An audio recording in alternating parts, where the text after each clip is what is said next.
Good morning. So bite-sized video number 7 is something I was musing this morning. And I thought that the deeper we go into this program, and for those of you that are doing the work, you may come across the question that I get asked quite a lot when I'm working with couples or families in therapy. And that is, if I'm able to start to express my feelings to myself really comfortably and be with them and allow them to be present and see how they have such a positive effect on changing my behavior, how do I get my partner or my family or my kids on board with it? So this is a question that I went through maybe 20 years ago when my children were younger, when I'm going to say when they were about 5 and 7, and I became really interested in Buddhism. And that was the beginning of my spiritual journey, and really looking inwardly into myself. I'd started doing yoga. And I kind of wanted to share all the benefits. I wanted to shout about it with the family. But I didn't know how to do that. And it felt really, it felt as if I was always teaching them a lesson, if I was telling them what was going on for me and how, I might suggest that they come along with me on this journey, etc., etc. What I discovered over the years is that the kindest way to do it is, if it's your partner, make it a fun thing to share your feelings, okay? So when I'm working with partners, if they're here for a communication weekend, I often get them doing yoga together, and of course people automatically assume that we're jumping into poses, and that's not what yoga is about, right? We are looking inwardly and we're learning to communicate with ourselves, but we're also learning to communicate with the world around us. Sometimes we have to reteach ourselves, yeah?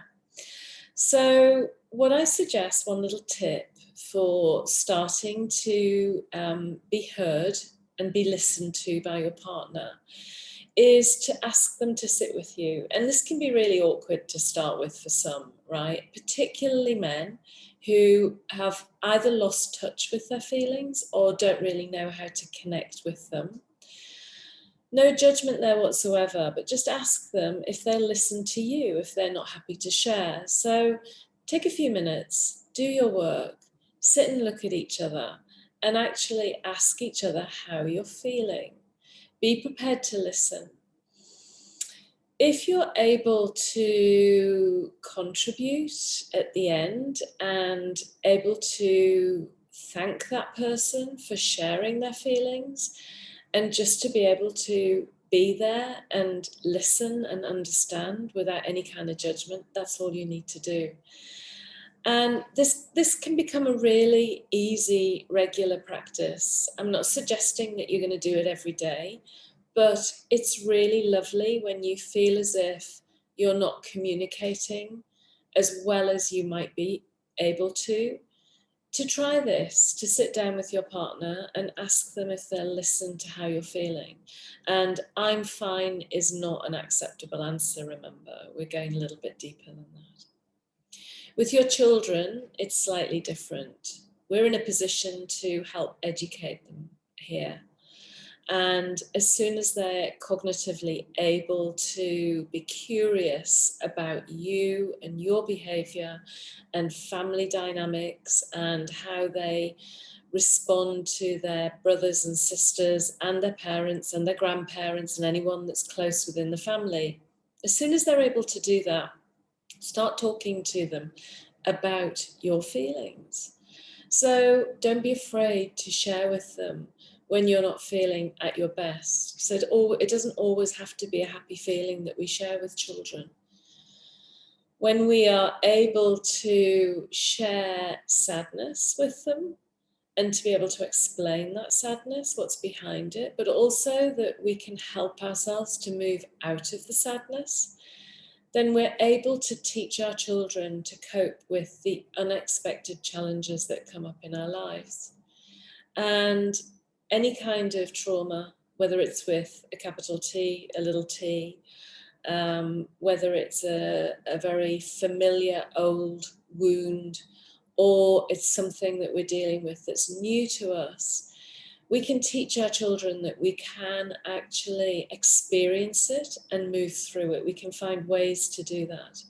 And it's really good fun to be able to involve children in doing that.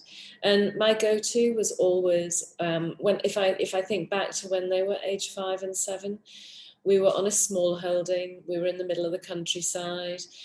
We were keeping sheep. We had lots of hens. We were growing our own vegetables. And my go-to was to get out into nature. It still is my go-to. It's just in a slightly different way. So think about that. Think about how you communicate your feelings to your partner and your family. And maybe that's part of a stumbling block for you in not expressing your feelings because you feel that you can't be heard. So consider asking the people around you to hear you.